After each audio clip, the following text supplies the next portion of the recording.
பழம் சாப்பிட்டால் சர்க்கரை ஏறுமா? உண்மை தெரியாமல் பலர் செய்யும் தவறே இதுதான். வீட்டில் ஒருவருக்கு நீரிழிவு இருந்தாலே உடனே பழங்களை எல்லாம் ஒதுக்கி வைக்க தொடங்கி விடுவார்கள். பழம் சாப்பிட்டா சர்க்கரை ஏறிடும், அருகே கூட போகாதீங்க என்று பலரும் எச்சரிப்பார்கள். ஆனால் உண்மையில் இதுதான் முழு உண்மையா என்ற கேள்வி பலருக்கும் இருக்கிறது. பழம் உண்மையிலேயே நீரிழிவு நோயாளிகளுக்கு அபாயமா இல்லையா என்பது பற்றி தெரிந்தால் பலருக்கும் ஆச்சரியம்தான் வரும். பழங்களில் இயற்கையாக இருக்கும் இனிப்பு சத்து தான் முக்கிய காரணம். இதில் இருக்கும் பிரக்டோஸ் என்ற இயற்கை சர்க்கரை உடலில் சென்று ரத்தத்தில் இருக்கும் சர்க்கரை அளவை அதிகரிக்க வாய்ப்பு இருக்கிறது. அதனால்தான் நீரிழிவு நோயாளிகள் பழம் சாப்பிடும் போது அளவை கவனிக்க வேண்டும் என்று மருத்துவர்கள் எச்சரிக்கிறார்கள். ஆனால் அதே நேரத்தில் பழங்களில் விட்டமின், கனிம சத்து, நார் சத்து போன்ற பல நல்ல சத்துக்களும் நிறைந்திருப்பதால் அதை முற்றிலும் தவிர்க்க வேண்டும் என்று எந்த மருத்துவரும் சொல்ல மாட்டார்கள். சில பழங்கள் உடலுக்கு மெதுவாக சக்தி தரும் தன்மை கொண்டவை. உதாரணமாக கொய்யா, ஆப்பிள், பேரிக்காய், மாதுளை போன்ற பழங்களில் நார்ச்சத்துக்கள் அதிகம் இருக்கிறது.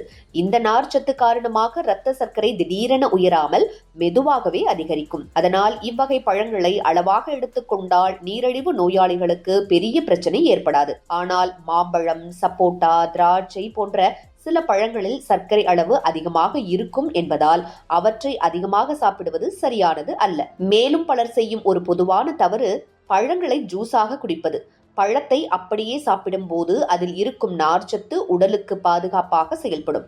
ஆனால் அதையே ஜூஸாக மாற்றும் போது அந்த நார்ச்சத்து குறைந்து விடுகிறது. இதனால் சர்க்கரை உடலில் வேகமாக சேர்ந்து இரத்த சர்க்கரை அளவை திடீரென உயர்த்தும் அபாயம் உருவாகிறது. அதனால்தான் மருத்துவர்கள் பழம் சாப்பிடுங்கள், ஆனால் ஜூஸ் குடிக்காதீர்கள் என்று எச்சரிக்கிறார்கள். பழங்களை சாப்பிடும் நேரமும் முக்கியம். வெறும் வயிற்றில் அதிக பழங்களை சாப்பிட்டால் சிலருக்கு சர்க்கரை அளவு விரைவாக உயரக்கூடும். அதனால் உணவுக்கு பிறகு அல்லது இடைவெளியில் சிறிய அளவில் பழங்களை சாப்பிடுவது நல்லது என்று கூறப்படுகிறது. குறிப்பாக ஒரே நேரத்தில் அதிக பழங்களை சாப்பிடாமல் ஒரு சிறிய அளவாக மட்டும் எடுத்துக்கொள்வது உடலுக்கு பாதுகாப்பாக இருக்கும். மற்றொரு முக்கியமான விஷயம் அளவு. பலர் பழம் நல்லது என்று நினைத்து நாள்தோறும் அதிகமாக சாப்பிட தொடங்கிவிடுவார்கள்.